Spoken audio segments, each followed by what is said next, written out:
When a game flops, it's no fun for anybody involved. Players feel deceived, even betrayed, and the developers, once full of ambition, are forced to shoulder the burden of failure. These are just some of the hype-iest games that got us going and then broke our hearts.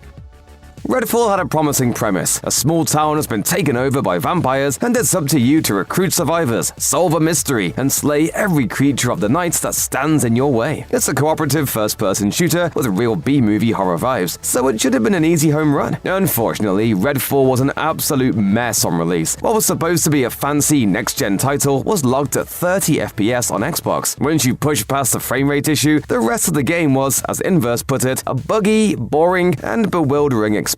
Enemies would constantly freeze up or make weird decisions, and when the gameplay completely fell apart, there wasn't even a compelling story to fall back on. Developer Arcane Austin tried to turn things around with some patches, and the game was eventually in a much better state after a year or so. But it was too late. Microsoft shut the studio down, and Redfall never truly returned from the grave.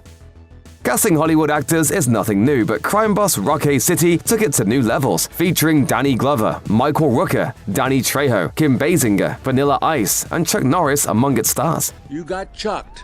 Pretty bad, too. So why? Despite trotting many of these stars out to help market the game, the cast was wasted on an aimless story, but that wasn't the only problem. The gameplay was a mess of rapid-fire missions that were much more than killing NPCs before walking to the next objective. Critics weren't impressed with the game, and neither were players. Crime Boss peaked at under 7,000 concurrent players a few days after its release, and less than a year later, only about 100 players could be found online at a time. Ubisoft really needed the pirate-themed Skull and Bones to be a major success. The game spent over a decade in development hell, beginning its life as an Assassin's Creed spin-off. And despite taking the live service route, Ubisoft priced the game at $70, which caught most gamers off guard. The company's CEO defended the move during an investor call by saying, "It's a very big game, and we feel that people will really see how vast and complete that game is. It's a quadruple A game that will deliver in the long run." The quadruple A claim was too much for most gamers, and when Skull and Bones finally set sail, it proved all the hottest takes right. The game combined all the worst trends of live service games and threw absolutely nothing new into the mix. Rock Paper Shotgun called it one of the most boring games they ever played. Not long after its release, fewer than 1 million players had decided to give Skull and Bones a try, and that's even after Ubisoft offered a free trial to entice more players. By the time Sony released its retro-futuristic hero shooter Concord, live service flops had become pretty common, but gamers were still shocked by how badly the game bombed. Just days after the game debuted in August of 2024, it peaked at just 697 players on Steam. Sony made a few noteworthy mistakes, like requiring Steam users to sign into a PlayStation Network account and pricing the game at $40 instead of taking the genre standard free-to-play route. The writing was on the wall long before it was even released. No one was thrilled by the first trailer, and not many people were willing to spend money to give the game a chance. Sony made a significant investment in the game, but instead of riding things out and giving Concord a chance to potentially find its audience, the company pulled the plug 2 weeks after release. The game shut down, and everyone who bought it had their money refunded. I am glad you avoided a dishonorable death. Co-op zombie shooters are a surefire win, right? Fantastics the day before promised a multiplayer survival horror experience in which friends would have to work together to tough it out in a post-apocalyptic, undead-populated USA. When the game was announced in 2021, it became the most wishlist game on Steam. Then came the repeated delays. Some gamers began to fear that the game wasn't even real. An indefinite delay was announced in November 2023, around the same time that the devs were facing accusations of ripping off popular titles like Call of Duty and Cyberpunk 2077. Just a month later, Fantastic dropped the day before into early access on PC. Gamers were nearly unanimous in thinking that the game should have never been brought to life. It was missing tons of promised features. What little gameplay existed was painfully generic, and enemies weren't challenging. But most would-be players couldn't even see these problems for themselves because the game ran so poorly. IGN called it a 1 out of 10 and called it one of the worst games they ever played. 4 days later, the game ceased production, and the servers shut down a little over a month later. Rocksteady's Arkham games are some of the best, with an unbeatable combat system, a bevy of cool gadgets and traversal mechanics, and some awesome takes on DC Comics lore. So a Suicide Squad game by the studio should have been amazing. Suicide Squad Kill the Justice League was a big departure. The Arkham games are all single-player experiences, but Suicide Squad was a multiplayer live service game, which some players were worried would end up being another empty live service cash grab. The game faced multiple delays and eventually launched into early access without giving critics a preview. We are all losers. The game ended up being a series of dull, repetitive missions. Fans were disappointed by the monotony and some controversial story decisions, but it caused much bigger problems for its publisher, Warner Brothers. After 7 years in development, the game cost the company over $200 million in losses.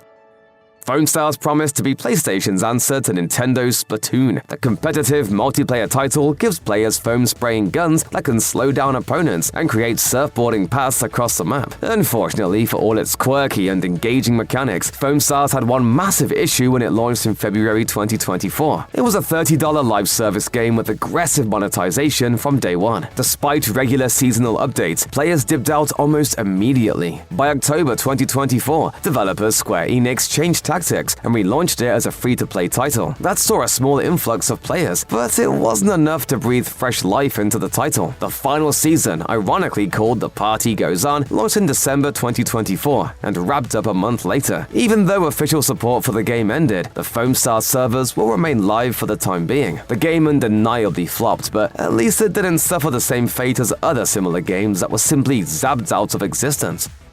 Blizzard struck gold with 2016's Overwatch, which made over $1 billion in under 1 year. Even for the company behind World of Warcraft, that's an impressive sales figure. Overwatch was one of the most popular multiplayer shooters of all time, and fans were extremely excited when Blizzard revealed plans for a sequel in 2019. Overwatch 2 got off to a rocky start with server issues when it launched in October 2022. Fans who could actually get into the game weren't happy about the lack of new features, and many had complaints about the new game's free-to-play live service model. Still, solid gameplay and the promise of an eventual PvE mode kept some people around. Overwatch 2 definitely didn't live up to the heights of its predecessor during its first year out. Blizzard eventually cancelled its planned PvE mode and made some changes to its unpopular paywall systems. Even with those changes, Overwatch 2 failed to meet Blizzard's financial expectations, and the team working on the game actually lost one of their bonuses in 2024 because of its overall performance.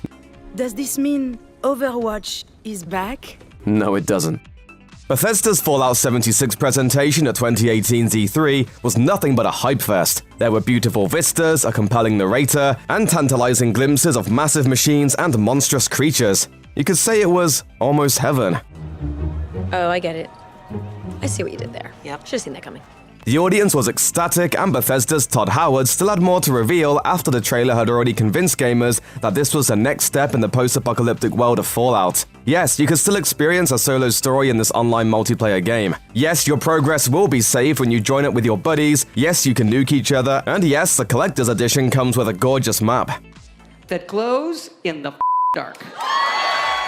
When the game came out in November, it had just about the amount of appeal that a fictional glow-in-the-dark map does. It was nice to look at, appeared to have a decent amount of content, but just didn't really do much. Any story that the game has is scant due to a complete lack of the humanoid NPCs that usually make Bethesda games memorable. It's rare to run into other players, and when you do, the PvP system is bunk. There were several infamous bugs with the nuke system. In summation, it sucked. We'd take a nuclear winter over Fallout 76 any day.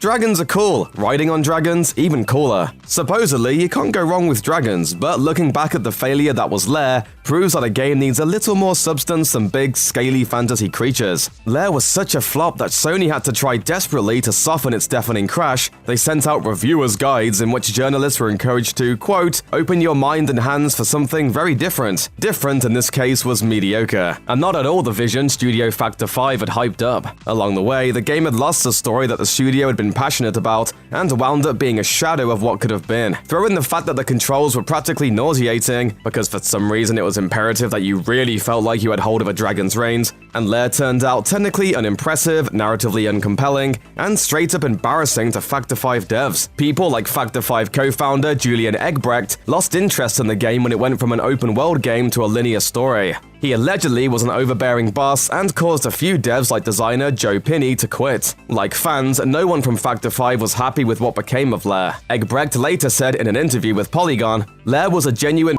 up by everybody involved, probably me the worst." BioWare hyped up Mass Effect Andromeda for a number of totally valid reasons. Players would be discovering whole new worlds inhabited by whole new races of aliens. Players had more customization options than ever before, and with the march of technological progress, surely the animation would be something to behold. Plus, the first 3 Mass Effect games were modern classics. What could go wrong? Well, actually, a whole lot. The more that was released about Andromeda, the more that fans realized how wrong they were to assume that it would be a better game than the original trilogy. Stuck in development hell, the game was cobbled together in the way a college student throws together a term paper 6 hours before it's due, like they're doing the bare minimum to save their own ass. Where was the well-written, compelling narrative of Mass Effect games past? Why was the UI so frustratingly cumbersome? And how in the world did the animations look so awkward and broken? Andromeda might not have been a total failure, it was still playable after all, but it was still a total disappointment to fans and a disservice to the good Mass Effect name.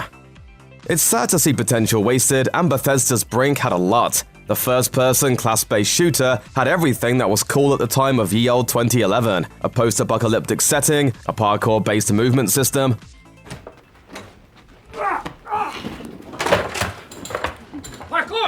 Cyberpunk character designs, and Team Fortress 2's gameplay. And Bethesda, of course, was one of the strongest names in the business. Brink could have been a hit. It could have been a favorite game to play with friends. It could have been the game that the cool kids play. So why haven't you heard of it? Reviewers just weren't sure what to make of Brink. It wasn't bad, but it wasn't great. A sure way for a game to go quietly into the night is straddling the line between okay and meh. Brink's lackluster performance, which, by the way, didn't actually have much parkour at all, Close. Parkour. wasn't enough to incite riots, but the game definitely left players sighing as they looked back on months of anticipation. In the end, Brink warranted nothing more than a shrug. In 2017, Brink was added to Steam as a free-to-play game without so much as a whisper of fanfare. A far cry from the second coming of shooting games.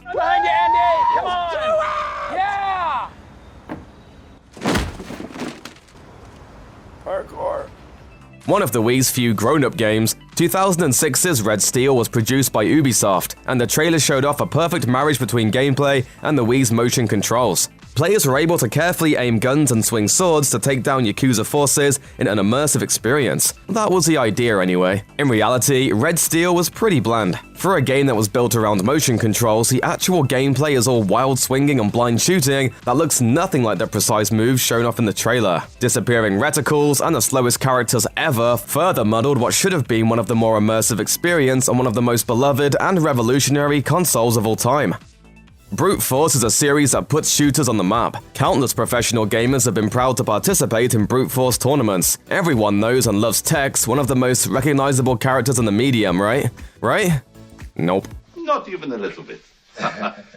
You probably don't actually remember Brute Force, but at one time it was trying very earnestly to be the next big thing. To be frank, it was trying to kill Halo by, well, being remarkably similar to Halo and doing nothing to differentiate itself from being little more than a third-person discount Halo. Produced by Digital Anvil in 2003 exclusively for Xbox, the game was released before Halo 2 and, if anything, only made players more eager for Bungie's sequel. Because, to be honest, although Brute Force wasn't bad, it wasn't good either. Certainly not as good as it claimed to be. The squad-based shooter had an uninspired sci-fi plot to explain the missions in the game. The flimsy story follows Tex, who has the exact personality you would assume a guy named Tex would have, and his squads as they protect colonists on alien planets. The game was hyped up to the point that it did beat out Halo in terms of first-week sales. Once people got a hold of it, however, they found that the squad was imbalanced, the gameplay had gone from tactical to shoot 'em up, and that everything else about it was unmemorable, other than the poor reviews it received. In case you slept through the mid-2000s, Too Human was that game. You know, the doomed sci-fi one. The one that was compromised from within by a big-talking, overly ambitious, argumentative studio head that led to every unsold copy of the game being wiped from the face of the planet. Too Human's long descent into infamy began all the way back in 1999, when developer Silicon Knights announced that they were crafting a fully 3D, futuristic game that sounded suspiciously like Blade Runner for the PlayStation. Then it was going to be on the GameCube. No way, actually the Xbox 360 360. Jesus Christ, make up your freaking mind. The game, which had undergone significant changes both mechanically and narratively, was at least expected to release for the holidays of 2006. It was going to be an epic sci-fi RPG reimagining of Norse mythology, and people were pumped. And for anyone who doubted that it would be anything less than Game of the Year, they had Dennis Dyack, 2 Humans creator and biggest fan, to answer to. I think 2 Humans is one of the biggest, most misunderstood games in the industry. Dyack was well known for getting into arguments with skeptical fans on the forum NeoGAF, but fans still had a considerably long time to wait until they were able to confirm if they were, quote, owned by Dyack, because 2 Human got delayed another 2 years, since Silicon Knights sued Epic Games, saying that their Unreal Engine 3 hadn't delivered the results they had expected. When the game flopped upon its 2008 release, Silicon Knights later bore the brunt of a double whammy. They lost their suit against Epic, and every copy of 2 Human had to be destroyed. The Final Fantasy franchise has always boasted rich, detailed worlds to explore, and while Final Fantasy XIV, the series' second foray into the MMO space, was definitely easy on the eyes, its beauty turned out to only be skin deep. Upon its 2010 launch, the game was an all-around failure. With constant crashes and a hard limit on the number of players on screen at a time, the MMO failed basic MMO requirements. Partly to blame were the developers' graphical ambitions. For instance, they put the same number of shaders on potted plants as they did on playable characters, limiting what the game could support. After the disaster, Square Enix gave a presentation at the Game Developers Conference, acknowledging that FF14 had an unfriendly user interface, an extreme lack of content, a broken battle system, and unstable servers. They said that even with 8 years of experience running Final Fantasy XI, they were unable to recognize changes in the MMO market and user needs. Fortunately, Square Enix was able to learn from their mistakes and relaunch the game in a far better incarnation. Final Fantasy XIV: A Realm Reborn launched in August 2013 to much better reviews. Before Bendy and the Ink Machine, there was Epic Mickey, a series of games featuring Disney's favorite mouse, a magical paintbrush, and globs of malicious ink. The first game was a hit on the Wii, selling 1.3 million copies in about a month, as it sketched out the story of Mickey in a world of forgotten Disney creations. It had interesting mechanics and nostalgic platforming, but despite positive reception, it also suffered some glaring gameplay issues that took it from a 10 to a 7. Epic Mickey 2 gave Junction Point Studios another chance to clean up the camera controls, vary the missions, and make the characters more charming. Spoiler alert, they didn't. 2012's Epic Mickey: The Power of Two definitely added some flair and charm to the equation, including some really rad cutscenes, but it failed to correct the wonky controls, boring tasks, and broken AI that marred the first game. The sequel didn't have nearly the success of the first and flopped hard. Epic Mickey 2 made less than a quarter of the sales of its predecessor and had largely mixed reviews. The good name of Disney couldn't save this belly flop of a game or Junction Point Studios, which was shut down by Disney in 2013. Oh, that's gonna hurt! Cyberpunk 2077 lived up to its glitchy wetware aesthetics by being unbelievably buggy at launch. While many of the glitches were funny, several also blocked player progression within the main storyline. Gamers who couldn't progress quickly became frustrated, and many requested and received refunds for the game. PlayStation even delisted it from its online store until developer CD Projekt Red could get the title in working order. Considering the game had been in development for years, no one could have predicted such a disastrous release. V, my man, you made it. You blowing up all over the news. In fact, the launch was so bad that lawsuits against CD Projekt Red started to roll in, with plaintiffs arguing that the developer had misrepresented the state of the game. CD Projekt Red eventually agreed to a settlement in early 2023. It might have been easy for fans to excuse the poor shape of Cyberpunk 2077 if the developers weren't aware of mistakes in the game, but it seems that CD Projekt Red knew these glitches were coming and chose to release the title anyway. To be fair to Cyberpunk 2077, various patches have greatly improved its performance since its initial release. The game ultimately made money, however. The fallout from the lawsuits and the embarrassments that accumulated during the game's first year or so will stick with CD Projekt Red forever, tarnishing the company's credibility. Video game fans will take almost any opportunity to be a superhero. Sadly, Marvel's Avengers failed to save the day. Gamers were initially excited for the Square Enix-published superhero game, but things began to go awry before it even released. First, PlayStation announced that gamers playing on its systems would receive an exclusive character, Spider-Man. Of course, this infuriated folks playing on other systems. Even though PlayStation fans ended up not enjoying their exclusive version of Spidey, this inequality in the game's rollout had some players suspicious prior to launch. And when it did launch, that was another set of problems. Marvel's Avengers lost almost 96% of its player base within months of its debut. Gamers believed that the title had uninspired mission design, game-breaking bugs, and a lack of support from developer Crystal Dynamics. Even with updates, Marvel's Avengers never really improved, so it was no surprise when Crystal Dynamics announced that the game's final update would be in 2023. Wizards Unite was supposed to be a Harry Potter-flavored version of Pokémon Go, but it was also meant to be so much more than that. The mobile game, developed by Pokémon Go developer Niantic, promised players a narrative-driven adventure full of spells, magical creatures, and exploration. However, the game only lasted a few years before being unceremoniously shut down. It's hard to pin down exactly why Wizards Unite was a total flop, but one reason could be money. The Wizarding game didn't bring in as much cash as its Pokémon counterpart, partially because some players didn't feel incentivized to continue playing after goals were easily met. Then again, some gamers argued that Wizards Unite was a bit too difficult and didn't offer enough of a return. For its part, Niantic explained that not all games are meant to last forever.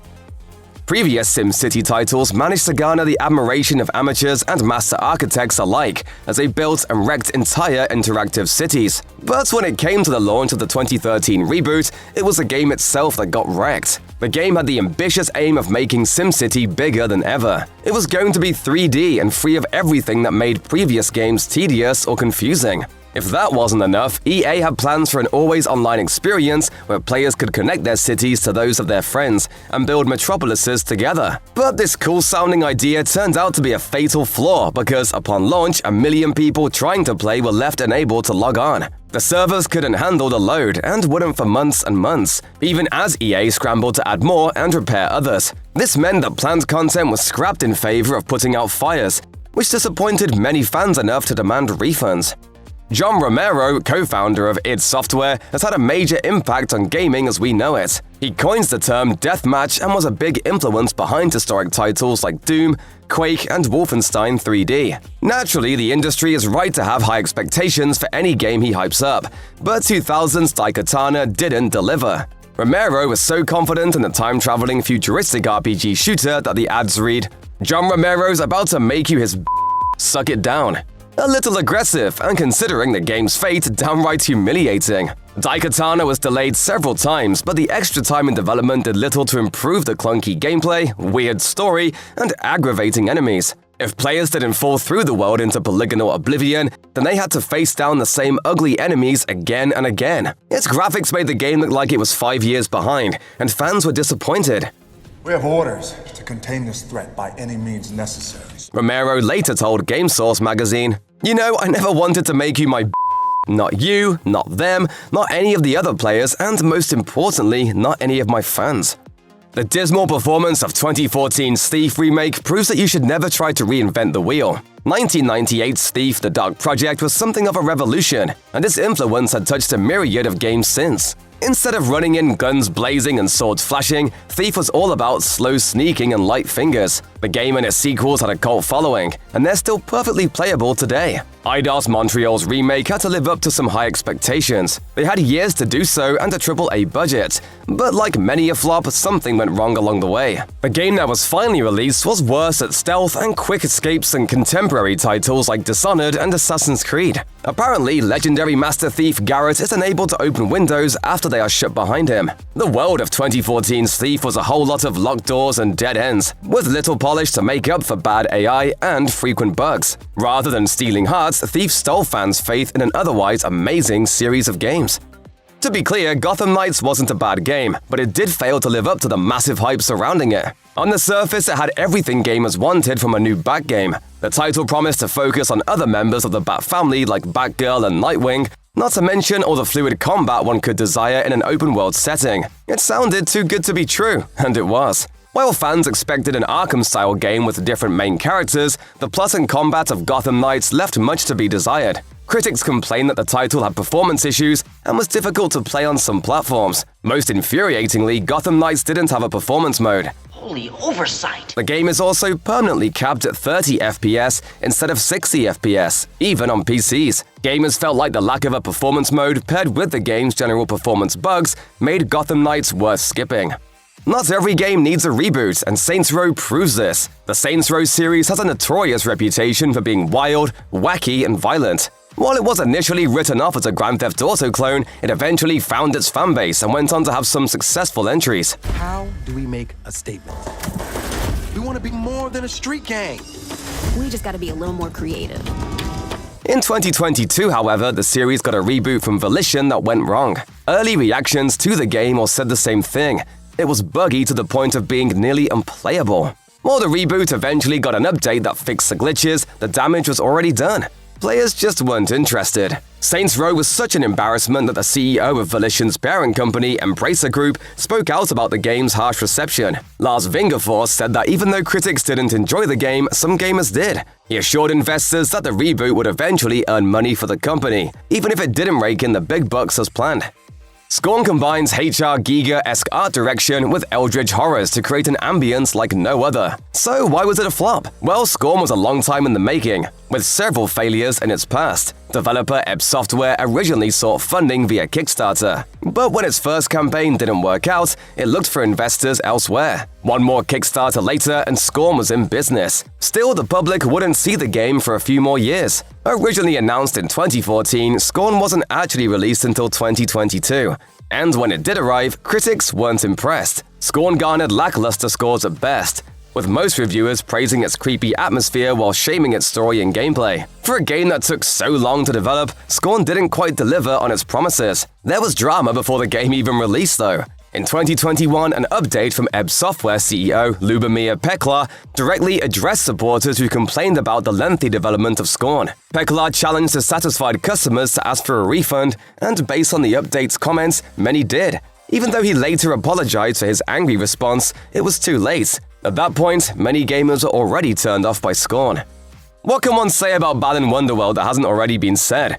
The baffling title from legendary game designer Yuji Naka seemed like it had potential, but many were perplexed from the start. While the game embraces a colorful and chipper style, its facade hides mediocre and often frustrating gameplay. Critics said Balan Wonderworld looked and played like a game from a different time, suggesting that its dated qualities kept it from being enjoyable. Yes, it was a bad game, but it also had a series of misfortunes working against it. Yuji Naka slammed Square Enix for removing him from Balan Wonderworld development months before its release. While the creative team readied the title for its debut, Naka was allegedly barred from putting the finishing touches on the game and making sure it was fit for the public. He publicly apologized to gamers who purchased Balan Wonderworld, saying that he wasn't proud of the final version. The game also bombed because it simply didn't manage to sell. Gamers weren't sure what to make of it, and review copies of Balan Wonderworld didn't get distributed to news outlets in time for reviews to be written.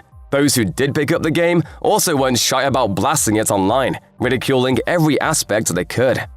Anthem seemed to be a bit of a mess from the get-go. The game partially launched for some gamers before others, leaving many fans confused about when they'll be able to access content. But even before all of that, some players suspected that Anthem could spell the end of BioWare, as the company had seemingly sunk all of its resources into the game. While BioWare continues to develop games, Anthem sadly went dark in 2021, ending progress on a series of updates that were meant to rework the game from the ground up. Anthem had potential, and while many enjoyed it, a lack of updates, not to mention features to set it apart from the competition, ultimately led a lot of gamers to stop playing.